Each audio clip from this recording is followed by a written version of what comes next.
क्या सरकार छिपाना चाहती है?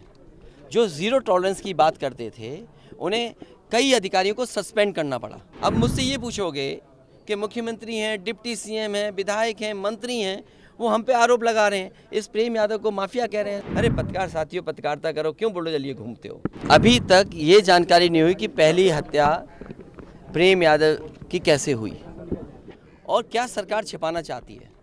जो ज़ीरो टॉलरेंस की बात करते थे, उन्हें कई अधिकारियों को सस्पेंड करना पड़ा और अगर अधिकारियों को सस्पेंड किया तो इसका मतलब ये है कि सरकार ये स्वीकार कर रही है कि अधिकारियों की नाकामी रही है, जिसके कारण इतनी बड़ी घटना हो गई। और फिर पारिवारिक चीज़ों में हम क्यों उलझें कि एक भाई ने ज़मीन बेच दी, वो भाई ज़मीन देने को तैयार है, तो ये ज़मीन का विवाद तो अलग बात है, लेकिन आखिरकार पीछे कौन है? और फिर सरकार आखिरकार क्यों इसका राजनीतिक लाभ लेना चाहती है? सरकार क्यों राजनीतिक लाभ उठाना चाहती है? ज़ीरो टॉलरेंस की बात जो करते हैं, उन्हें कम से कम पूरा का पूरे दोनों परिवारों को न्याय दें। सर, ये एक परिवार से मिलने के ये लिए बुलडोजर वहाँ पे मिला नहीं परिवार आपको, तो इसके पीछे क्या आप मानते हैं? देखिए, मैं तो परिवार से मिलने आया, घटनास्थल गया, उस गांव में भी गया जहां घटना हुई और श्रद्धांजलि भी दी जो परिवारों की जान गई है, और इस परिवार से मिला। हमारे अंदर समाजवादियों के जितने साथी हैं, वो सब चाहते थे कि दोनों परिवारों से मिलें।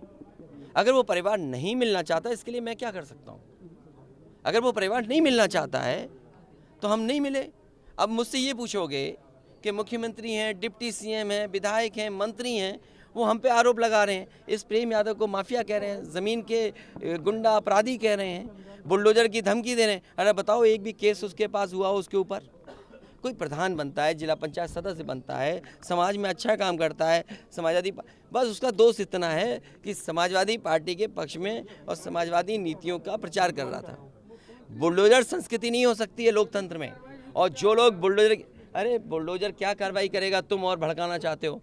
अरे ले जाओ ना, तुम मुख्यमंत्री से ले आओ ना बुलडोजर, तुम ले आओ पत्रकार भाई, तुम्हारा मन कर रहा हो तो। सर, यहाँ भी नोटिस चिपका दिया गया। अरे नोटिस तो ये क्या, अधिकारी क्या है? सरकार के सारे पे काम कर। इसीलिए मैंने कहा, शासन प्रशासन के लिए और न्याय के लिए देवरिया कांड एक चुनौती है। और अगर डीएम ये स्वीकार कर रहे हैं कि एक घटना के बाद दूसरी घटना रिटेलिएशन है, और तीसरी बात सरकार ये स्वीकार कर रही है कि उनके छोटे अधिकारियों से गलती हुई है, जिसकी वजह से कितने अधिकारी सस्पेंड हुए, 20 हुए कि नहीं हुए? तो फिर अरे पत्रकार साथियों, पत्रकारिता करो, क्यों बुलडोजर लिए घूमते हो? पारिवारिक चीज़ों में हम क्यों उलझें कि एक भाई ने ज़मीन बेच दी, वो भाई ज़मीन देने को तैयार है, तो ये ज़मीन का विवाद तो अलग बात है, लेकिन आखिरकार पीछे कौन है? और फिर सरकार आखिरकार क्यों इसका राजनीतिक लाभ लेना चाहती है? सरकार क्यों राजनीतिक लाभ उठाना चाहती है?